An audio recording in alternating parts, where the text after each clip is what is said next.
Welcome to the Ultimate Bloons TD6 strategy series, where I'm going to be showing you strategies for every single tower from the Dart Monkey to the Beast Handler and every single path in between.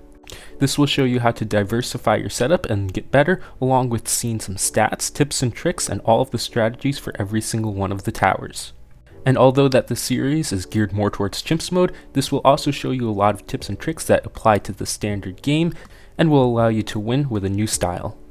So today we're looking at the next spike factory, which is the middle path, which has the carpet of spikes, the spike storm, and the Moab shredder. And all of these guys look very similar, which is pretty cool, thematic you would say.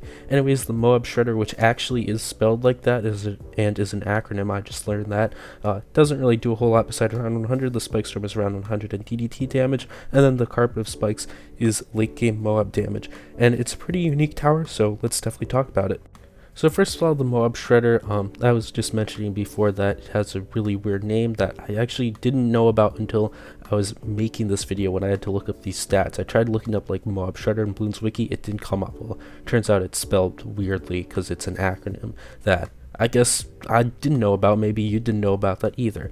Anyways, that stuff really only does a little bit to around 100, which I'll mention later. Spike storm is the same thing, but introduces the ability, and the ability is really cool. It can do a whole bunch of stuff, and the carpet of spikes just takes that and ramps it up. Its ability turns into a passive ability that just spews out. You can spew out the ability too if you want some more, and it just does a lot more. The main attack is quite strong too. It's got a few nerfs recently. It used to be like one of the top tier towers, but it's still pretty darn good, and with the good synergy you can make it do a lot. So for the Crosspaths, you want 1 or 2 XO, rarely the 042 for just that spike storm. I'll look at the cases for that later, but if you need white hot spikes, get it. If you don't need to get it, whatever. Some people just get it because why not, it looks better, so you can grab that. Just the bigger stacks is really much better, and you're going to be wanting that. And then for what you'd want to buff it with, the Moab shredder not so much. The spike storm, an alch buff on is good. You don't necessarily need an alch buff, it will just help it out a lot, especially that main attack for around 100, and DDTs will do a bit better. And then spike storm, you're going to want an alch buff, and then you can pair it with some good synergies. One thing that you can do is pair it with the Lord of the Abyss, which will give it extra pierce and will also do cleanup. As I mentioned in the Lord of the Abyss video, you don't want to get it just to give your towers more pierce. You'd want to use it if the towers will benefit from extra pierce and from cleanup, and carpet of spikes is something that will do that. So some strategies that we'll look at will involve that, some won't. So when it comes to the placement, unlike the other spike factories where you want them at the back, because we're using this guy to deal Moab damage and not cleanup, which is something that spike factories generally don't do, you're going to want this kind of more towards the middle, kind of in front of your cleanup towers, so not at the back of the track. That's not where you want to put it. And for the heroes, cleanup heroes, so something like Psy would work out well. Churchill can be used as a cleanup if you like get a good place for him. Etienne might be nice, just something along that lines that'll work out really well. And you can pair it with like a cleanup tower too, or even a general damage tower will work out well. So now let's take a look at the pros and cons. Pros is that it's a great Moab damage tower, useful for round 100, amazing DDT killer, and just a really fun tier 5 to use. The cons is that it's map dependent, it has no cleanup, and most of its damage can get wasted on ceramics, which isn't pretty fun. So anyways, let's take a look at a few examples, and our objectives are going to be the carpet of spikes late game, spike storm for DDTs, spike storm on other maps, so the 042 Crosspath, and the Moab shredder for round 100. And I didn't spell shredder right there, pretty cool. Anyways, so for this first example, we're just going to be taking a look at carpet of spikes on Rake Chimps here. I'm going to be just putting Gwen in, because why not? Gwen isn't kind of more for cleanup. Gwen will actually buff the spikes, which is an interesting thing. So they're going to be doing more damage, and then I'm going to be pairing this with Lord of the Abyss for cleanup. So that's going to be really cool and all. So now the first thing that we're going to do is that we can't just start with a spike factory. In fact, just like, you know how you might commonly get a 1-0 spike factory for the early game, no, we can't really do that either here, because then we're going to be forcing our spike factory in a very bad spot. So I'm going to get a complete mid-game carry. We can use the spike storm like in the save up. It will be able to use its ability. It actually can take out like Bloons pretty well, even with its ability, but it's mostly just going to be able to just take down a whole bunch of Moabs. So you can get something that kind of has a bit more cleanup, whatever. I'd just go for bads. It's just going to be something good and effective. And then with that, I'm going to need kind of a little bit of an early game Gary too. I'm going to get that reactor there just to pop some Bloons. That's also going to allow me to get camo, so I can kind of kill 2 birds with 1 stone and then get a discount drums village there. Everything will work out well, and then it will allow me to go into the bads, and I just have to like use my ability and unsubmerge that sub to beat round 40. But from there, I'm going to be able to get the bads. We're going to be able to save up and then go for the carpet of spikes. You don't necessarily need to get the carpet of spikes super early, just sometime in the late 70s to early 80s is generally a good time. You want to get it before at least round I'd say like even 82, you probably want to get before there, but you can, if you have a good mid-game carry, you can go up to 85. After round 85, the ZOMGs are just going to be too much on most maps, unless it's like super easy. So get it somewhere around there, you're going to be doing well, and then you can get some support for it later on. So now this is kind of how you do it with one approach, and this is going to be the approach involving Lord of the Abyss. Now Lord of the Abyss doesn't always have to be used, it's just a good synergy, and when you're doing something like this, you can just get your mid-game carry, get the carpet of spikes, and then we'll throw in Lord of the Abyss later. You also could get Lord of the Abyss first if you can kind of make that work. When I was doing an example run on a harder map, it wasn't really coming out that well, so I decided to kind of just ditch that and do it a little bit easier with just a proper like mid-game carry, because the Lord of the Abyss is lacking Moab damage. The Spike Storm does kind of fulfill that in a way, but it's not consistent because it's pretty much like mostly ability based.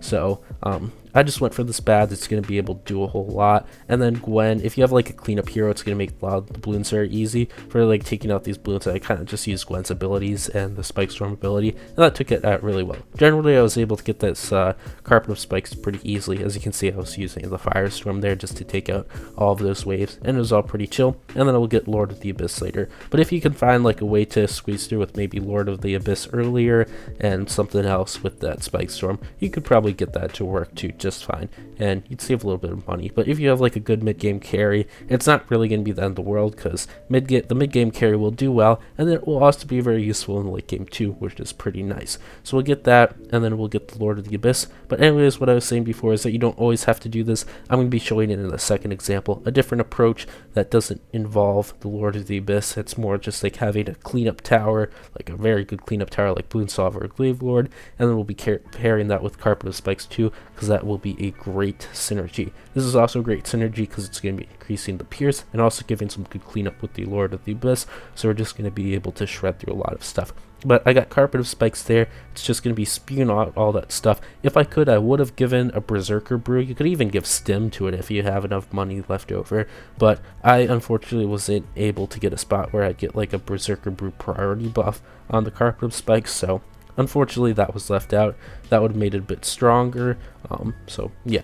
Anyways, rounds like 98 just absolutely destroyed, and I have like a lot of cash spare, 2 left over. Rake is an easy map, so that's quite impressive. DDTs and round 100 is completely destroyed with Carpet of Spikes, so you don't have to worry about that. So to note, there are some maps where these towers just aren't good. As you can see here on Ravine, Spike Storm, it puts the spikes literally everywhere. It's evenly blanketed out, so on maps where there's just a lot of track and nowhere land, it's not that good. For round 100, you can get a Moab Shredder to be able to do a decent amount. It can work out pretty well. Usually there's better options, but you can do some stuff. And 042 can be used on maps where Bloons are coming out from one single lane at a time. If they're split in between lanes, it will not work like as round 100 option. So on Muddy Puddles, you can use an 042 Spike Factory to be able to do this, but these use cases are pretty limited. 042 won't be good at taking out DDTs, so it's not like this is really a great thing, although it can lead to some funny challenges. On the other hand, if you're on a really good map for Spike Storm, like Geared here for example, you can use an ability, it will shred these DDTs. Nearly all of those DDTs just went completely down, and that's a lot of DDTs.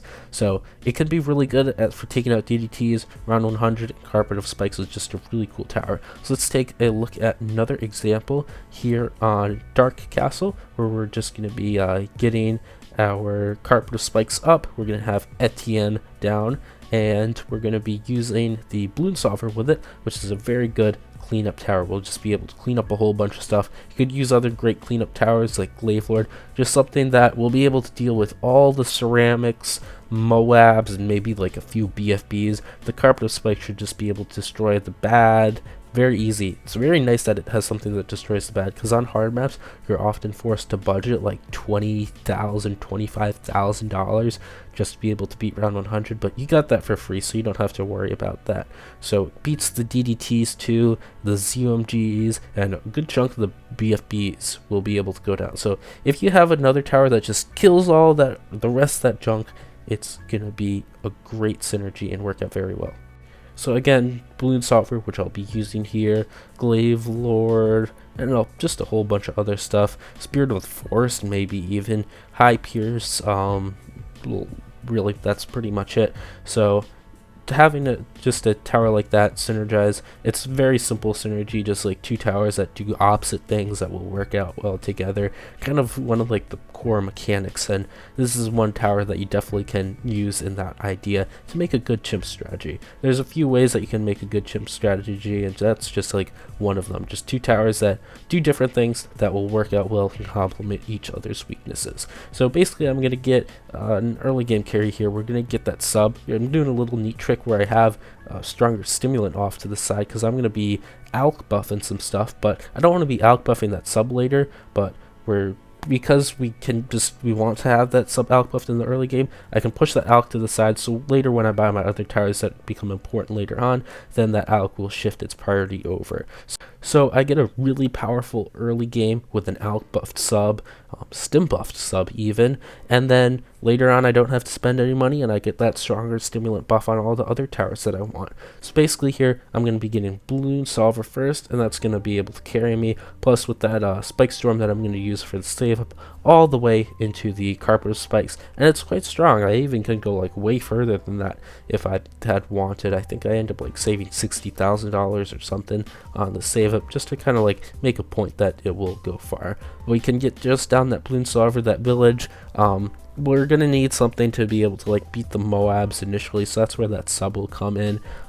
And let's just save up now. So we get that Bloons Solver and we're good to go. We'll throw in that Spike Factory a little bit later on, get Carpet of Spikes, and then we're just going to be cruising through the rest of the game. There really isn't going to be no issues, and Bloons Solver does go kind of insane. It just has so much Pierce, and with that new like puddle interaction that was added, actually it was quite some time ago, it can just do a lot of damage when there's just a lot of stuff. Like the more balloons are on the screen, kind of like Avatar Raft, but it works in a bit of a different way. The more balloons, the more puddles, the more damage, and puddles will directly lead to like single target damage.